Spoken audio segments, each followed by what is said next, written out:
Hello, ladies and germs. I am Mr. T-Virus, and you are watching the Stanley Parable. So when we last left off, Stanley had never seen the office this brightly lit. Was it a sign of something? He hoped it was. He hoped very much that it was. That's actually different. The narrator hasn't said anything about that before. But my goodness. As I was saying, I think we may have broken the game a few times. I'm not entirely sure what was going on, but who knows. Man, everyone's just leaving their computers on. Holy crap.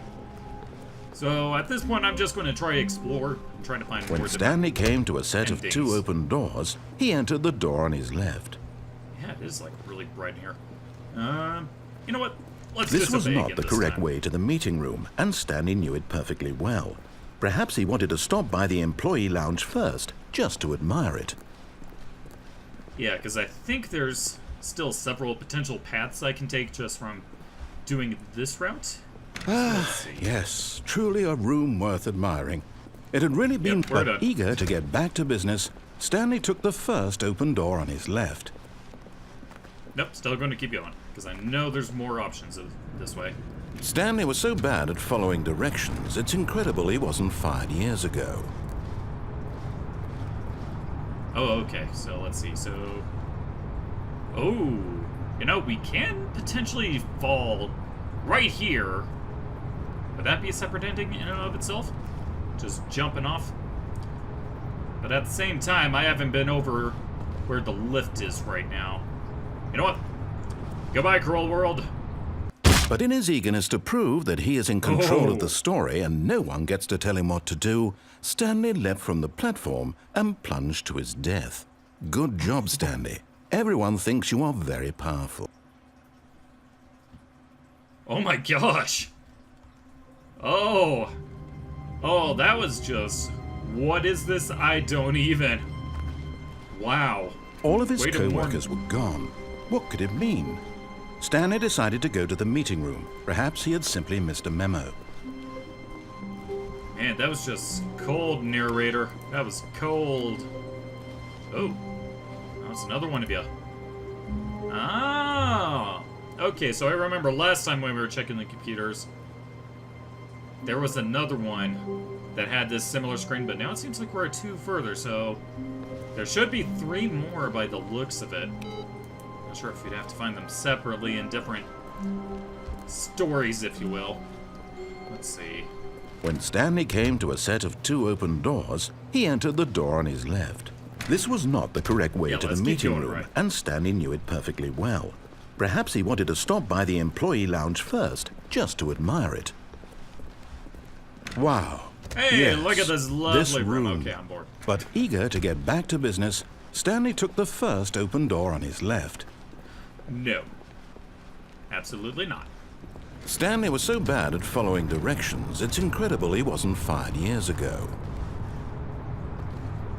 Okay, so the second ending we got on here and then we walked onto the catwalk, so let's see what happens when we actually stay on it. Look, Stanley, I think perhaps we've gotten off on the wrong foot here.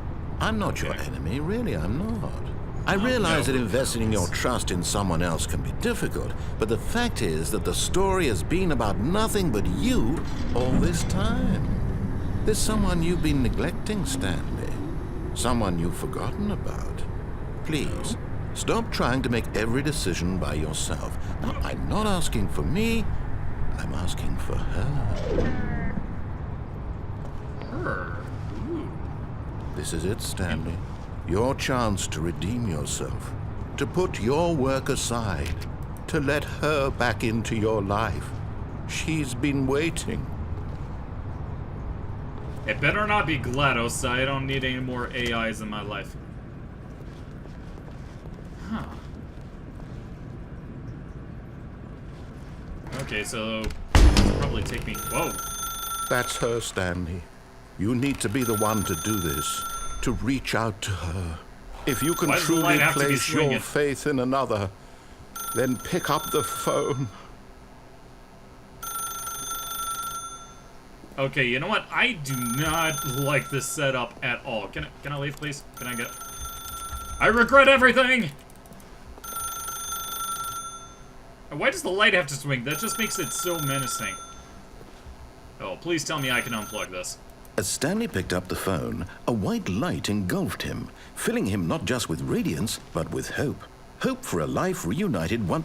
Wait. Oh, goodness. Stanley, did you just unplug the phone? No, that wasn't supposed to be a choice. How did you do that? You actually chose incorrectly? I didn't even know that was possible. Let me double check. Okay, go ahead. It's definitely here, clear as day. Stanley picks up the phone. He's taken to his apartment where he finds his wife, and the two pledge themselves to one another. Music comes in, fade to white, roll credits.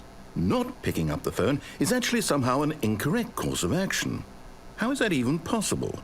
None of these decisions were supposed to mean anything. I don't understand. How on earth are you making meaningful choices? What did you... Wait a second. Did I just see... No, that's not possible. I can't believe it. How had I not noticed it sooner? You're not Stanley. You're a real person. I can't believe I was so mistaken. This is why you've been able to make correct and incorrect choices. And to think I've been letting you run around in this game for so long. If you'd made any more wrong choices, you might have negated it entirely. It's as though you completely ignored even the most basic safety protocol for real-world decision-making. Or did you not grasp the severity of the situation? Well, I won't have that kind of risk on my watch. I'm going to stop the game for a moment so we can educate you properly on safe decision-making in the real world. Oh, no. Please observe this helpful instructional video. Choice. Oh. It's the best part of being a real person. But if used incorrectly, can also be the most dangerous. For example, in this scenario, a hypothetical real person named Stephen has a choice. He could spend years helping improve the quality of life for citizens of impoverished third world nations. Or he could systematically set fire to every orphan living in a 30-kilometer radius of his house. Which choice would you make? Remember that unlike here, the real world makes sense, and at no time should you make a choice that does not conform to rational logic. 7. If you find yourself speaking with a person who does not make sense, in all likelihood, that person is not real. I just unplugged my headset. Allow the person to finish their thought, then provide an excuse why you cannot continue talking. Turn to a partner and practice saying, "My goodness, is it 4:30? I'm supposed to be having a back, sack, and crack." What? Oh, is it telling me to practice right now? Excellent. Making choices on a regular basis is the best part to a healthy decision-making process. Most medical professionals recommend making at least 8 choices per day. Do you make more than 8? Less? And finally, if you begin to wonder if your choices are actually meaningful and whether you'll ever make a significant contribution to the world, just remember that in the vast infiniteness of space, your thoughts and problems are materially insignificant, and the feeling should subside. At this time, your instructor will guide you in an exercise to test and reinforce the material covered in this video. Seriously? Welcome back. You may have noticed that this room has begun to deteriorate as a result of narrative contradiction. But not to worry. Now that you're properly informed on good decision-making, we're going to revisit a choice you made just a few minutes ago and see what the correct thing to do would have been. This way, please. Oh my. I feel like I've done him bad this time. Okay, narrator. Set me straight. Put me back on the path. Now that we know your choices are meaningful, we can't have you jumping off the platform and dying. Imagine the main character dying senselessly halfway through the story. That story would make no sense at all. We just need to get you home as soon as possible before the narrative contradiction gets any worse. Unfortunately, you haven't heard of it seems this place Thrones. is not well equipped to deal with reality. Oh wow. They just added fences to everything. Oh my. Can I jump? Nope, still can't jump. But yeah, apparently he hasn't heard of Game of Thrones or Walking Dead. They kill people off all the time. Oh, am I going back to my office? What the? Oh, that's just the blinds to the lounge. I was about to say, I don't remember Almost that at all. there. You'll take the door on the left, back to the correct ending, the story will have resolution once again, and you'll be home free in the real world. To the left. Now remember, all you need to do is behave exactly as Stanley would. That means choosing responsibly and always putting the story first. I'm quite sure you'll be up to the task. Just follow my lead and you'll be fine. All right. When Stanley came to a set of 2 open doors, he entered the door on his left.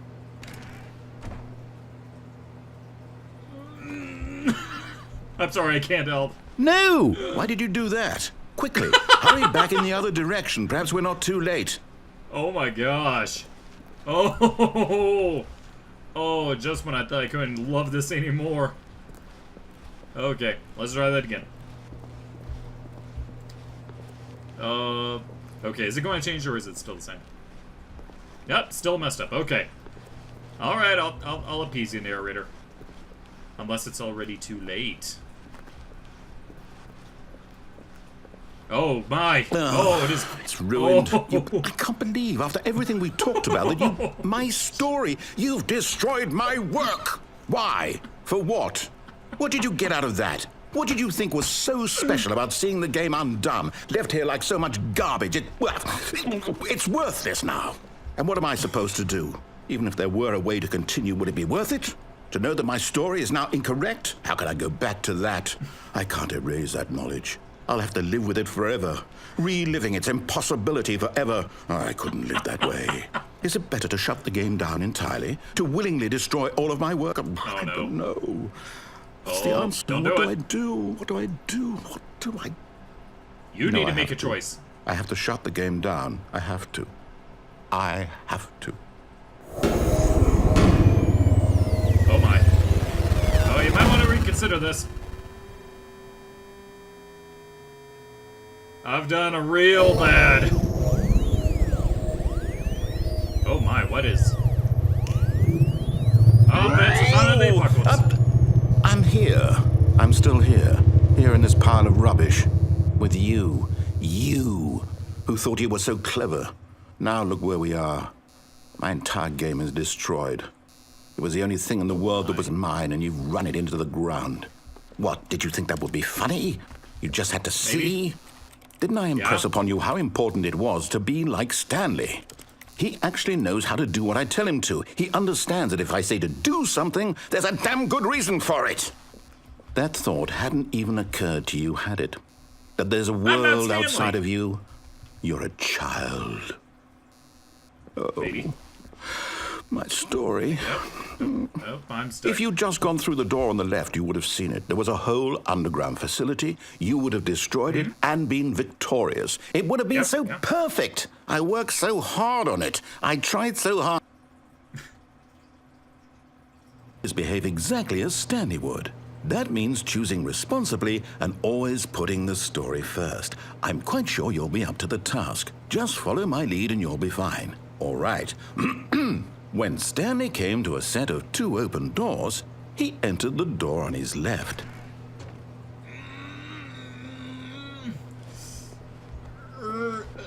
Yeah, let's just do it. No! Why did you do that? Quickly, hurry. Oh no, I think I Behave broke up. exactly as Stanley would. That means choosing responsibly and I get it, always so I putting have the to go to story the left. first. I'm quite sure Okay, you'll be up to story the first. task. Just follow my lead and you'll be fine. All right. When Stanley came to a set of 2 open doors, he entered the door on his left. Yep, to the left, to the left. Unless it's already too late again. I'm sorry, narrator, I didn't mean to put you through this much misery. Yet there was not a single person here either. Feeling a wave of disbelief, Stanley decided to go up to his boss's office, hoping he might find an answer there. Oh my. Coming to the it's just- staircase, Stanley walked upstairs to his boss's office. I see.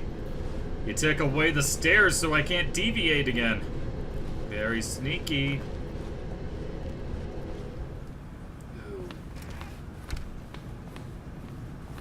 Oh, that's different. Stepping inside his manager's office, Stanley was once again stunned to discover not an indication of any human life. Shocked, unraveled, Stanley wondered in disbelief who orchestrated this, until he saw the door with a voice receiver next to it. Surely behind this door lay all the answers to his questions. And beyond all probability, he knew the passcode. He had seen it on his boss's computer just last week. Night Shark 115. Was this the code to open the door? Would it still work? There was only one way to find out. Stanley had been trained never to speak up, but now he would draw from within himself the courage to face the unknown. He drew a sharp breath and then spoke the code.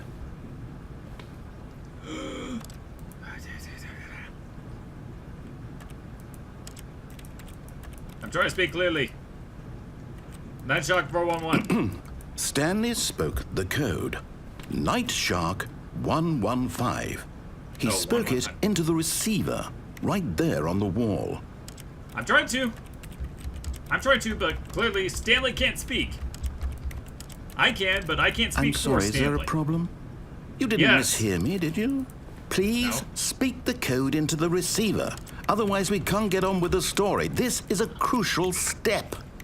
I'm trying! I'm doing my best, man. Okay, fine. You're not going to do it. But you know what? It's pretty humiliating to bring you this far, only for you to suddenly decide you have better things to do. I asked you for this one single thing, for your respect. The kind of respect Stanley shows for his choices. He knows what it means to take a story seriously. If you didn't want to see what I had to show you, then why did you come here? You had a choice, you know. You could have gone through the door on the right. You could have done whatever the hell you wanted over there. Why did you come this way? Speak. Say something to me. Explain yourself, you coward. When Stanley came to a set of two open doors, he entered the door on his left. Oh my. This is turning really existential. Hello? Are you... Is everything okay? Stanley, please. I need you to make a choice. It's a trap! I need you to walk through the door. Are you listening to me? Oh. Is everything all right? Stanley, this is important. The story needs you. It needs you to make a decision. Oh, is this like the true It cannot ending? exist without you. Do you understand me?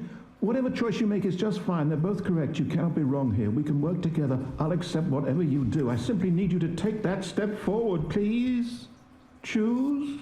Oh. Do something. Anything. This is more important than you can ever know. I need this. The story needs it. So, you hear me? Are you there? Are you listening? I hear you. Stanley, are you there? I'm sorry, but I'm Okay. stuck. It's okay, I can wait. You need time to decide. Time to make sure your choice is correct. That is the best choice. I'm trying! That's all right. Ah! I'll wait for you to decide what's the right thing to do. Take as much time as you need. If only you were that patient with me to begin with. If only. I'm sorry, Mr. Narrator. I'm sorry. Okay, well, I guess we're going to end it on that rather somber note there. So thank you guys so much for watching yet again. This has been the Stanley Parable, episode 6. So feel free to like, favorite, share, and all that good stuff. This is Mr. T-Virus signing off, and I'll see you next time. Let's go!